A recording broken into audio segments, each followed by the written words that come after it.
స్వీకరించడం లేదు. దేవుడు ధర్మశాస్త్రమును దివారాత్రులు ధ్యానించేవాడే అతడి కాలం ఏరిని నాటబడింది. ఏం చేస్తాడ వాడి కాలం మందు పొలం చెట్టు ఉంటాడు. ఇప్పుడు నువ్వు ఫలించలేదంటే కారణం నీ లోపమా దేవుడి లోపమా? ఎవరి లోపం? మొదటి కీర్తనలోనే చెప్తుంది, నువ్వు ఫలించాలంటే, అమ్మాయి నువ్వు ఫలించాలంటే ఏం చేయాలా? ఏం చేయాలి? మీరు చదువుకున్నా ఫస్ట్ ఇయర్ డిగ్రీ చదువుకున్నారు కానీ చదవరే వాక్యం అంటే మీ జ్ఞానము చదవడానికి పోదా? వాక్యం కాదా? ఎవరైనా మెసేజ్ చదివేస్తాం అది చదవటం వెళ్తారు. ఫలింపు చేసేది దీన్ని శుద్ధీకరించేది వాక్యం. దీన్ని వాక్యమే అంతరంగం శుద్ధీకరించేది. 5:27 వాక్యము నీ అంతరంగంలోకి వెళ్ళి నీ స్వభావం అంతా నేను శుద్ధి చేస్తుందట. వాక్యము దొరక స్థానము చేసట.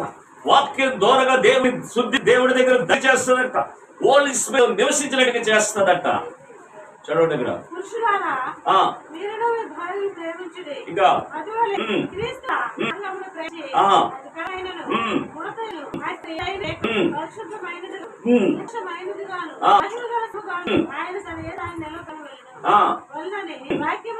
దేంతో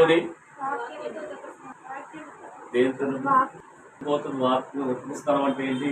ఏం పోతుంది చెప్పండి? ఏం పోతుంది చెప్పండి? వాక్యం ద్వారా ఏం పోతుంది చెప్పండి? మరి వాక్యం ఎక్కడి దాకా వెళ్తుంది? ఇప్పుడు డాక్టర్ దగ్గరికి వెళ్ళిన జ్వరం వస్తుందని ఇలా కదా, ఇలా కదా. ఏం నమ్ముతావు? డాక్టర్ రాసిస్తే మెడిసిన్ నమ్ముతావు. ఈ ఫీవర్కి మెడిసిన్ కరెక్ట్గా ఏమో వర్క్ చేస్తుంది. మళ్ళీ పని చేయలేదు అనుకో, ఎక్కడికి వెళ్తుంది? మళ్ళీ డాక్టర్ దగ్గరికి వెళ్తాం. వాక్యం పని చేయకపోతే డాక్టర్ దగ్గరికి వెళ్తాం. ఒకవేళ ఆ డాక్టర్ పని చేయకపోతే ఇంకో డాక్టర్ మార్చేస్తాం కదా, మారుస్తాం. వాక్యం పని చేస్తుందని మాత్రం నమ్ముతాం. మరి వాక్యం నేను శుద్ధీకరిస్తుంది నమ్మవా? శుద్ధీకరిస్తుందా లేదా? ఎక్కడికి వెళ్తుంది వాక్యం? ఎక్కడికి వెళ్తుంది?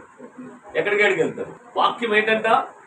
వాక్యం ఏమై ఉన్నది? బైబిల్ ఎబ్రీ పత్రిక 4:2 చెప్తాడు, వాక్యము 2 ఇంచుల గల ఖడ్గమై ఉంది. బాగా గుర్తుంచుకోండి. మట్టి సహిము గాని గ్రహించడం లేదు.